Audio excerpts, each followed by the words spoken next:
নমস্কার দর্শক বন্ধুরা, রে স্পোর্টসের পর্দায় আপনাদের সকলকে স্বাগত জানাই। এই মুহূর্তে আমি দাঁড়িয়ে রয়েছি মোহনবাগান মাঠে। চলতি কলকাতা লিগের প্রথম হার সবুজ মেরুন ব্রিগেডের। কাস্টমসের বিরুদ্ধে 1-0 গোলে হারল বাস্তব রায়ের দল। ঘরের মাঠে পরাভূত সুহেল আহমেদ ভাটরা। প্রশ্ন একাধিক, উত্তর অজানা। গত কয়েকটা ম্যাচ ধরেই যে সমস্যা প্রকট হচ্ছিল, সেই সমস্যাই আজ ভোগালো মোহনবাগানকে। গোল মিসের সংখ্যা যদি প্রথম ম্যাচ থেকে দেখা যায়, স্ট্রাইকার লাইনে খেলছেন সুহেল আহমেদ ভাট, সুযোগ পাচ্ছেন, গোল করতে পারছেন না। 5 ম্যাচে 1টি গোল করেছেন, সুযোগ নষ্ট করেছেন একাধিক। আর সমর্থকদের রোষানল সেই সুহেল আহমেদ ভাটের দিকে। তাহলে কি মোহনবাগান রিজার্ভ বেঞ্চে সুহেল আহমেদ ভাটের বিকল্প নেই? বিকল্প রয়েছেন 16 বছর বয়সী রাজদীপ পাল। কিন্তু সেই 16 বছর বয়সী তরুণ ফুটবলারের উপর চাপ দিতে চাইছেন না মোহনবাগান কোচ বাস্তব রায়। তিনি বললেন, প্রতিটা ম্যাচেই পরিস্থিতি যেদিকে এগোচ্ছে তাতে মাঠে প্রেশার থাকছে, আর সেই প্রেশার নিয়ে 16 বছর বয়সী রাজদীপ পাল ম্যাচ খেলতে পারবেন না। তার ক্যারিয়ারে চাপ পড়তে পারে, পরিস্থিতি অন্যদিকে গড়াতে পারে। কিন্তু সুহেল ভাট মাঠে থেকেও কি করছেন? গোল করতে পারছেন কি? মোহনবাগানকে ম্যাচ জেতাতে পারছেন কি? এই প্রশ্ন কিন্তু মোহনবাগান সমর্থকদের পক্ষ থেকে উঠে আসছে মোহনবাগান কোচ, মোহনবাগান ফুটবলারদের দিকে। সেই সমস্ত প্রশ্নগুলোকে কিভাবে ঢাল হিসেবে রক্ষা করবেন বাস্তব রায়? সময় হয়তো অনেক বাকি, সুপার সিক্সের রাস্তা এখনও কঠিন নয়, কিন্তু মোহনবাগান যেভাবে আজকের ম্যাচে পয়েন্ট নষ্ট করলো তা কিন্তু চিন্তায় রাখবে সবুজ মেরুন ব্রিগেডকে। পরবর্তী ম্যাচের আগে ভুল ত্রুটিগুলো শুধরে ফেলতে হবে।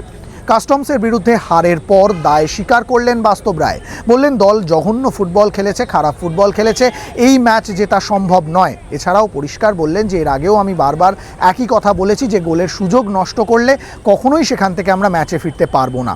কিন্তু এর ওষুধ কোথায়? ফিরে আসার উপায় কি? সেই পথ বাতলে দেবে কে? ডেভেলপমেন্ট লিগ হিসেবে কলকাতা লিগকে ব্যবহার করে আসছে মোহনবাগান। ফলপ্রসূ কি হচ্ছে সবুজ মেরুন ব্রিগেড? এই প্রশ্ন কিন্তু থাকবেই। ম্যাচ শেষে সাংবাদিক সম্মেলনে কি বললেন মোহনবাগান হেড কোচ বাস্তব রায়, চলুন শুনে নেওয়া যাক তার মুখ থেকেই।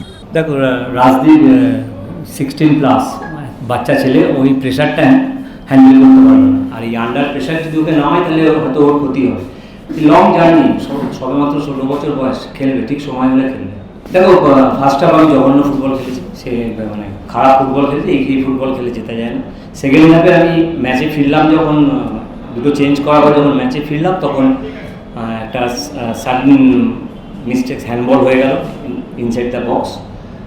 তা এরকম একটা ম্যাচে গোল খেয়ে গেলে সেখান থেকে এই ছেলেগুলো কামব্যাক করা ওদের পক্ষে একটু প্রেশারই হয়ে যায়।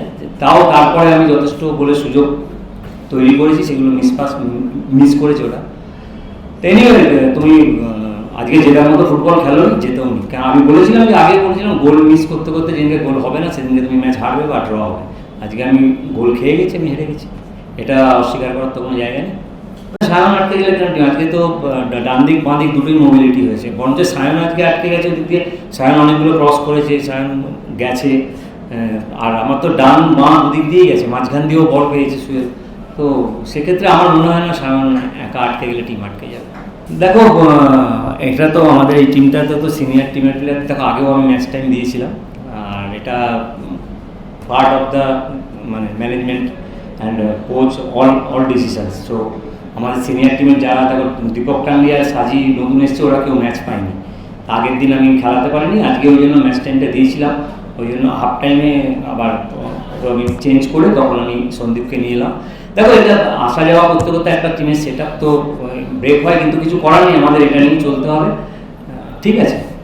দেখো, মোহনবাগানের যখন নামছি মোটিভেশন তাদের আছেই, সেটা নিয়ে কোনো ইয়ে নেই। তারা ম্যাচ টাইম দেওয়ার উদ্দেশ্যই তারা ফিট নয়, তারা পুরো খেলার মতো ফিট নয়। তারা ফিট অবস্থায় থাকলে তাদের এখানে আনতাম না।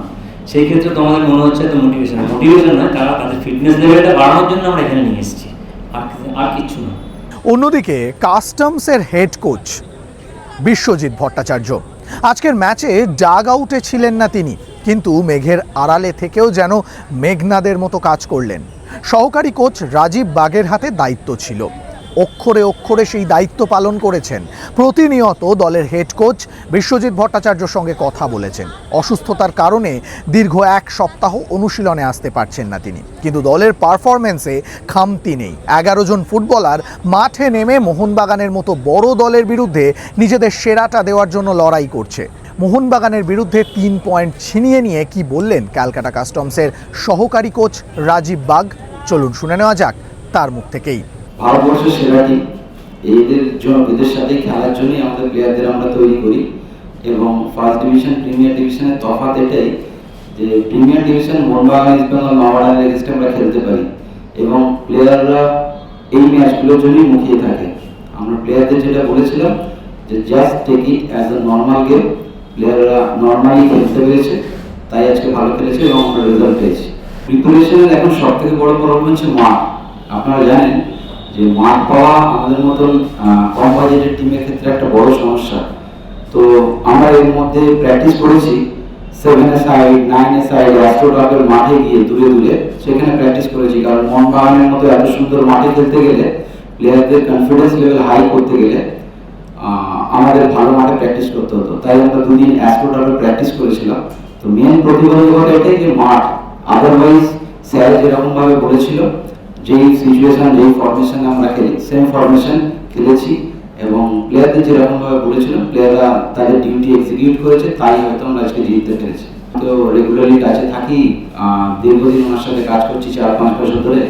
আর আজকে সকালেও কথা বলেছি, বেশ কিছু ইনজুরি কনসার্ন আছে, 2-3টে প্লেয়ার আমাদের ইনজুরি হয়ে গেছে। তো তার সম্বন্ধে কী করবো না করবো বিশুদার সাথে পুরোটাই কথা বলেছি এবং ওনার দীক্ষায় দীক্ষিত। তো যেরকম উনি শিখিয়েছে বা আমি যতটুকু শিখেছি সেটা দেওয়ার চেষ্টা করেছি আজকে। বিশুদ্ধ মেঘের আড়াল থেকে মেঘনাদের মতো একদম বলতে পারেন। মোহনবাগান আমাদের মোহনবাগান অনেক শিষ্যকর্তা আছে যাদের আমাদের হেল্প করে, আমাদের ক্লাব চালাতে অনেক সহযোগিতা করে। আমি প্রতিবার মোহনবাগান ম্যাচ খেলার পরে টুটু বোস ওনাকে ফোন করতাম পরের দিন সকালবেলা, বা উনি আমাকে ফোন করতেন। সম্পর্ক খুব ভালো। তা আজকে ওনাকে মিস করছি খুব, যে আজকে হয়তো উনি থাকলে ওনার সাথে কালকে একটু রসিকতা বা মজা করা যেত। মোহনবাগান মাঠ থেকে সৌরভ মুখার্জি, রে স্পোর্টস।